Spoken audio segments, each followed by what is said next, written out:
জাহান্নাম, জাহান্নামকে যখন টাইনা আনা হবে 70,000 শিকল দিয়া টাইনা আনবে।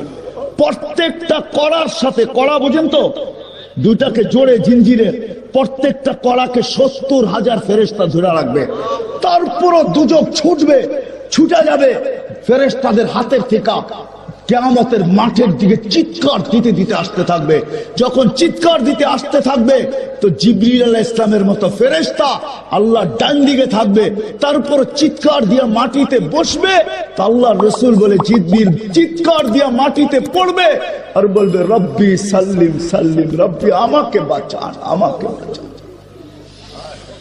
ওই রসুল কিয়ামতের দিন একা একজন রসুল, মুহাম্মদুর রাসূলুল্লাহ, আর কোন রসুল না। নাফসি নাফসি বলবে না। আমি সাপাড়ার মানুষ যদি বুঝাইতে পারতাম আপনাদেরকে, হায় হায় হায়, আমি তো ভাবি আমার ওস্তাদরা যদি আরেকটু দোয়া করত, আল্লাহ যদি আমাকে এতটুকু জাদু দিত যে আমি মানুষের বুক ফাইরা আল্লাহ আল্লাহ রসুল ভিতরে ঢুকায় দিতাম। আমার ওস্তাদদের দোয়া আছে, অনেক দোয়া করছেন, কিন্তু আরেকটু যদি আমার জন্য করতেন, আমি যদি কোনো জাদু শিখতাম, আমি যদি আমার জাতিকে বুঝাইতে পারতাম, আমার জাতি যদি আল্লাহ চিনত, আমার জাতি যদি মুহাম্মদুর রাসূলুল্লাহ চিনত। চলেন যদি আপনাদের বুঝে আসে যে নবী কবর থেকে উঠবে কাঁদতে কাঁদতে, রিওয়ায়াত আছে তাসদিক উলামা করবে, জিবরিল পর মারবে মাকামে মাহমুদে নিয়ে যাওয়ার জন্য আর বলবে কুমিয়া হাবিবার রহমান, আল্লাহর বন্ধু ওঠেন। আল্লাহর রাসূল উঠবে, ওয়া হুয়া ইয়াবকি ওয়া ইয়াকুল, কাঁদতে কাঁদতে উঠবে আর বলতে বলতে উঠবে জিবরিল আইনা উম্মতি, আইনা উম্মতি, আমার উম্মত কোথায় বল।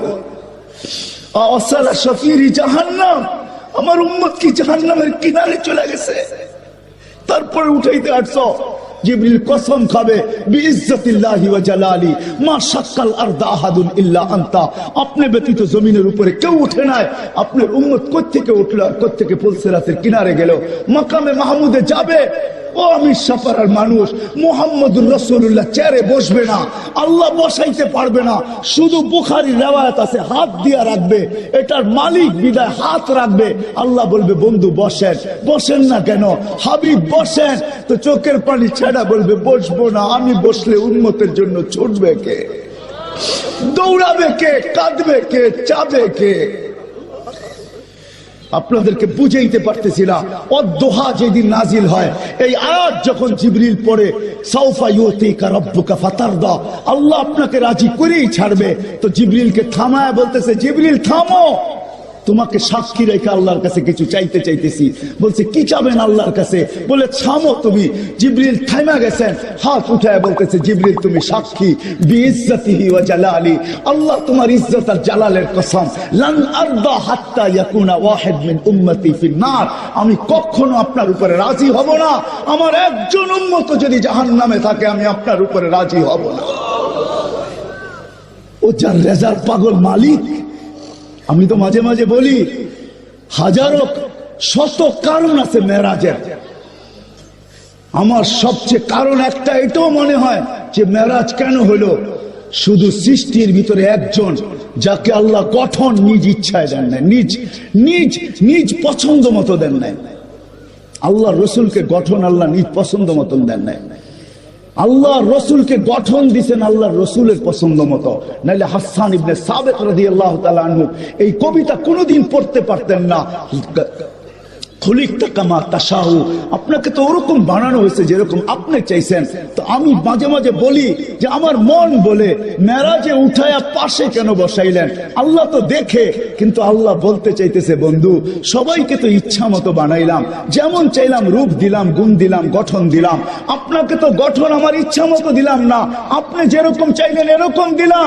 আসেন বন্ধু পাশে বসেন, একটু ভালো মতে দেখি আপনি চাইলেন কি আর আমি বানাইলাম কি। এটার জন্য মেরাজ, এটার জন্য মেরাজ। আরো কারণ আছে মেরাজের।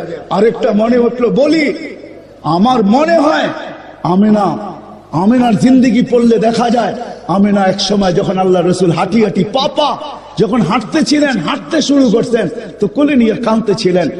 আব্দুল মুত্তালিব দৌড়ে চলে আসছে, জিজ্ঞাসা করছে বেটি কাঁদিস কেন?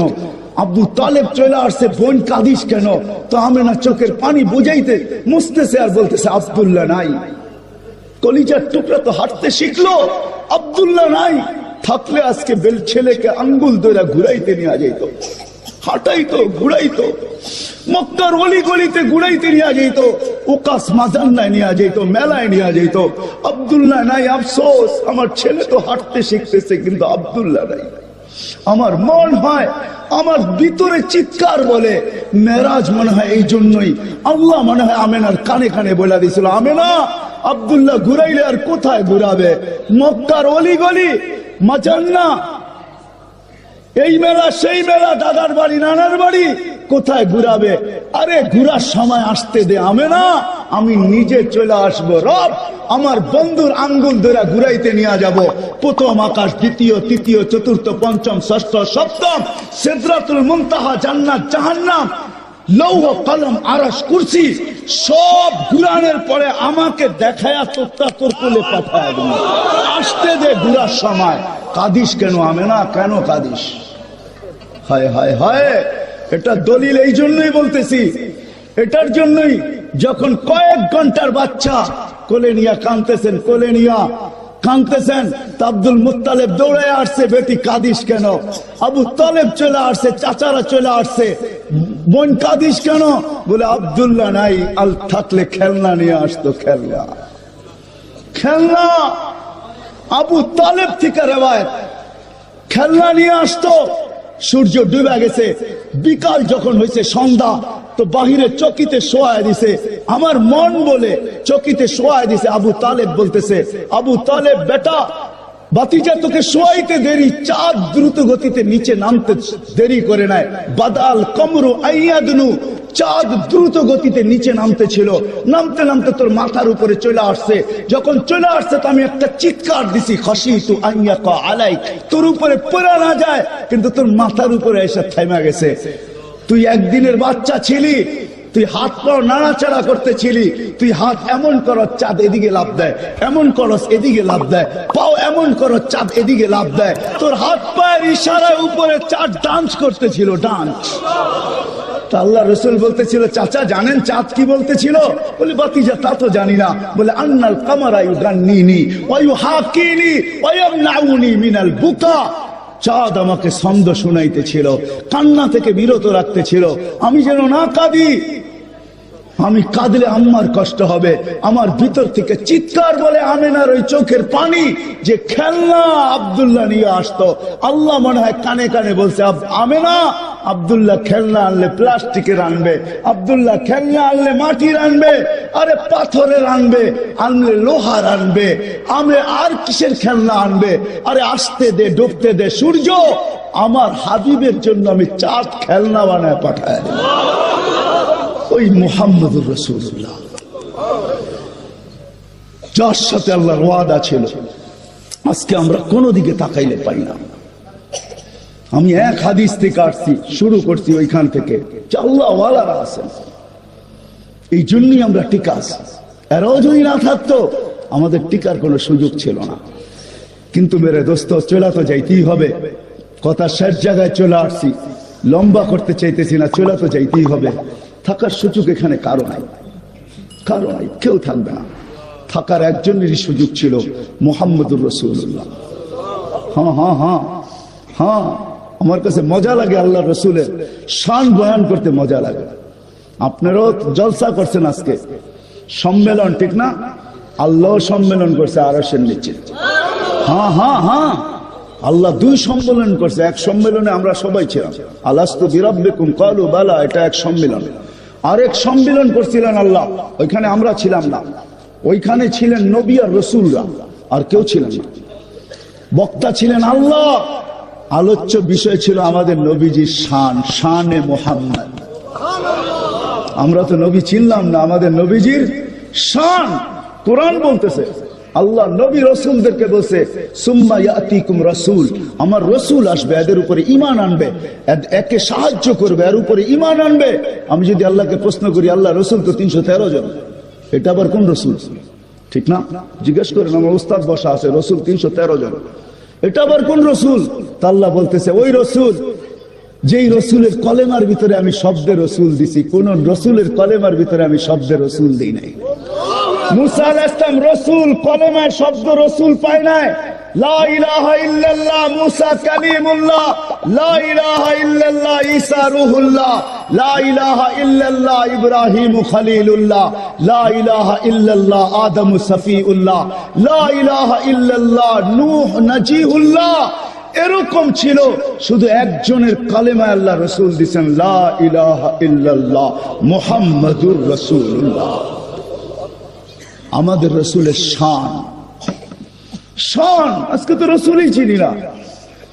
এই জন্যই তো দেখলে মনে হয় না, যুবককে দেখলে মনে হয় না, আমাদেরকে দেখলে মনে হয় না আমরা মুহাম্মাদি। হায় হায় যুবক, হায় হায় হায় হায় হায় হায় হায় হায়, যে রসুল তোর জন্য কাঁদতে কাঁদতে দুনিয়ার থেকে বিদায় নিল, আজকে ওই রসুলকে চিনে না। আমি যুবকদের বিরুদ্ধে না, যুবকদের পায়ে হাত রেখা বলবো, আমি তোমাদের ইমুর বিরুদ্ধে না, তোমাদের হোয়াটসঅ্যাপের বিরুদ্ধে না, তোমাদের ভাই ভাইয়ের বিরুদ্ধে না, তোমাদের ইন্টারনেটের বিরুদ্ধে না, তোমাদের গুগলের বিরুদ্ধে না, তোমাদের অ্যান্ড্রয়েড সেটের বিরুদ্ধে না, আমি তোমার মেধার বিরুদ্ধে না, তোমার বিদ্যার বিরুদ্ধে না। আমি তো তোমাকে বলতে চাই, পায়ে হাত রেখা, তোমার মেধা, তোমার বিবেক, তোমার বুদ্ধি, তোমার শিক্ষা, তোমার দীক্ষা, তোমার অ্যান্ড্রয়েড সেট, তোমার ইমু, তোমার ভাইবার, তোমার হোয়াটসঅ্যাপ, তোমার সব কিছু তুমি মুহাম্মদুর রাসূলুল্লাহ সাল্লাল্লাহু আলাইহি ওয়াসাল্লামকে চিনার পিছনে ব্যয় করো। আর মুহাম্মদুর রাসূলুল্লাহকে মানুষের দিলের ভিতরে বসানোর জন্য, মানুষের মাঝে ছড়ানোর জন্য, ও যুবক তুমি সবকিছু ব্যয় করো। কিয়ামতের দিন উঠবে, আমি তোমাদেরকে রিওয়ায়াত দেই যুবক, ওই দিন কি হবে, যেই দিন আবু বকর পেয়ালা ভরা দিবে ওমর রাদিয়াল্লাহু তাআলা আনহুর হাতে, ওমর রাদিয়াল্লাহু তাআলা আনহু উঠায় দিবে রাসূলুল্লাহ সাল্লাল্লাহু আলাইহি ওয়াসাল্লামের হাতে, আর আল্লাহর রাসূল নাম ধরে ডাকবে শাবাব তাল, ও যুবক আয়, ঠোঁটে লাগায়া পানি পান করাবে আর বলবে শাবাব ইশরাব, যুবক পান কর, লা তাজমান বাদাহা আবাদা, আর কোনদিন পিপাসা তোর কাছে আসবে না। ওই দিন দৃশ্য কিরকম হবে যুবক বলো। বিদায় তোমাদের পায়ে ধরে বলি, আমি তোমাদের বিরুদ্ধে না, আসো নবীকে চিনি, নবীর শান জানি। আল্লাহ আমাদেরকে কোন নবী দিছেন, কোন নবী, কোন নবী, কোন নবী দিছেন আল্লাহ আমাদেরকে, কি আমাদের পিছে, কি আমাদের আগে, আমরা জানি না। আজকে বিদায় মেরে দোস্ত, ওইখান থেকে বাহির হয়ে গেছিলাম, কথা শুরু ওইখান থেকে ছিল, শাবাবা খুশা মাশাইকা রুক্কা, আল্লাহ ওয়ালারা, আল্লাহ ওয়ালারা ছিল, ওইখান থেকে বাহির হয়ে গেছে। আমাদের জীবনটা ছোট, থাকার সুযোগ এইখানে কারো নাই, কেউ থাকবে না, সবাই চলে যাবে। দুনিয়ার হাজারো পরিচয় আপনার কাছে থাকতে পারে, আমি জানি এইখানে এমনও লোক আছে যার কাছে কয়েকটা পরিচিতির কার্ডও যাবে আছে, কয়েক ধরনের পরিচিতির কার্ডও তার যাবে। কি, একটা তার শিক্ষাগত কার্ড, একটা তার ন্যাশনালিটি কার্ড, আরেকটা দেখা যাবে দলীয় কার্ড, আরেকটা দেখা যাবে পেশাগত কার্ড, অনেক কার্ডই থাকতে পারে, ঠিক না? হাজারো পরিচয় থাকতে পারে, তাতে কিছু আসে যায় না, আসে যায় না। দেখতে হবে আল্লাহ আমাকে চিনে কিনা, এটাই হলো বিষয়। আল্লাহ আমাকে মালিক আমাকে চিনে কিনা, এটা হলো বিষয়, আর কোনো বিষয় না। কসম খোদার, আর কোনো বিষয় না। দুনিয়ায় কে কি, কার কাছে কি, এটা কোনো বিষয় না। আমি দুনিয়া ঘুরা বলতেছি, আমার ওস্তাদ সামনে আছে, জবান দরাজি করতেছি, আমি ঘুরা বলতেছি। আল্লাহ আমাকে বহুত দেখাইছেন দুনিয়া, এই চোখের পানি শুকায় গেছে কাঁদতে কাঁদতে, বহুত জায়গায় আমাকে কাঁদতে বাধ্য করছে, আমি কাঁদি নাই। দুই একটা শুনাই দিই, আবু আব্দুল্লাহ উন্দুলুসিকে কে না চিনে? আমরা ওস্তাদদের মুখ থেকে শুনতাম আবু আব্দুল্লাহ উন্দুলুসি, হাফিজ জি হুজুর আমাদেরকে বহু শুনাইতেন। আমার জীবনে সব ছিল আবু আব্দুল্লাহ উন্দুলুসির গ্রামে কখনো যাব। আল্লাহ 2008-এ আমাকে নিয়ে গেছেন, গ্রামে পা দেওয়ার পরে চোখের পানি ধরে রাখতে পারি না, একজন মুসলমানও নাই। কোথায় আবু আব্দুল্লাহ উন্দুলুসি, কোথায় খানকা, কোথায় মাদ্রাসা, কোথায় কি, কোন একটা ইটের চিহ্নও নাই, একজন মুসলমানও নাই। ওইখান থেকে যখন আল্লামা নাসিরউদ্দিন আলবানির গ্রামে গেছি, যে চোখের পানি নাসিরউদ্দিন আলবানির কবর হলো আম্মানে, জর্ডানের রাজধানী আম্মান। আমি যখন গেছি তখন জিয়ারত করছি ওনার কবর, যখন আমি আলবানিয়া যাই, ওনার গ্রামে যখন পৌঁছি, চোখের পানি ধরে রাখতে পারি না। হায়, মুসলমান নাই আলবানি, যার হাদিস পুরো আরব ভূখণ্ড, যে হাদিসকে সহি বললে আরবরা বলে সাহাহুল আলবানি, খালাস, আলবানি সহি বলছে শেষ। ওই আলবানি যার গ্রামে মুসলমান নাই। আমাকে একজন বলতেছিল মুফতি সাহেব, আমাকে একজন বলতেছিল মুফতি সাহেব এই গ্রামে একসাথে 5 লক্ষ লোক খ্রিস্টান হয়েছে, 5 লক্ষ। হায় হায় হায় হায় হায়, আমার বুকের ব্যথা আপনাদেরকে আমি বুঝাইতে পারতেছিলাম। আমি যখন কর্ডোবা গেছি, যখন আমি ওই কসরে হামরায় গেছি, হামরার সামনে যেখানে 800 বছর মুসলমান শাসকরা ছিল, মুসলমান বাদশারা ছিল, আমি যখন কসরে হামরায় ঢুকতে গেছি তো বলছে তোমার এন্ট্রি জায়েজ নাই, তোমাকে এন্ট্রি দেওয়া যাবে না। কেন? ইয়ার মুসলিম, তুমি মুসলমান, তুমি মুসলমান হয়ে এখানে ঢুকতে পারবে না। ও আমার বুককে আমি বুঝাইতে পারি না, 800 বছর মুসলমান শাসকরা যেই প্রাসাদে বাস করছে, আজকে ওই প্রাসাদে আমাকে ঢুকতে দেওয়া হয় না। দুঃখ কাকে বলবো? কর্ডোবার ওই মসজিদ 1001টা পিলার জুতা পায়ে দিয়ে আমাকে ঢুকতে বাধ্য করছে। পুলিশ 2 জন আমার সাথে 2 পাশে ছিল। পশ্চিম দিকে মুখ করতে গেলে বলতো না, নো নো নো নো, পশ্চিম দিকে মুখ করা যাবে না, নামাজ তো দূরের কথা। আমার বুক ভরা ব্যথা, আমি আপনাদেরকে ব্যথা বুঝাইতেছি। ইমাম কর্তুবীর যে গ্রামে যখন গেছি, হায় হায় হায়, 90-র দশকে যখন আমি বুখারা গেছি, বুখারার মুফতি আজম আমার এইখানে ধরে বলছে বুখারি পড়াও, তাই না? 85 বছর এই মসজিদে আজান হয় না, 85 বছর। এই মজমার কাছে আমি বলতে পারবো না, আমি যে দৃশ্য দেখছি, ইমাম বুখারীর এখনো দরজগা রাখা আছে জাদুঘর হিসাবে, 50,000 ছাত্র বসতে পারে। এখনো কালির ডাব্বা রাখা আছে, যেটার ভিতরে কালি বইরা লিখতেন। এখনো ওই চবুতরা বানানো রাখা আছে। ওই চমন, ওই বাগান, যে গোলাপের পাপড়ি একটা হাতের সমান,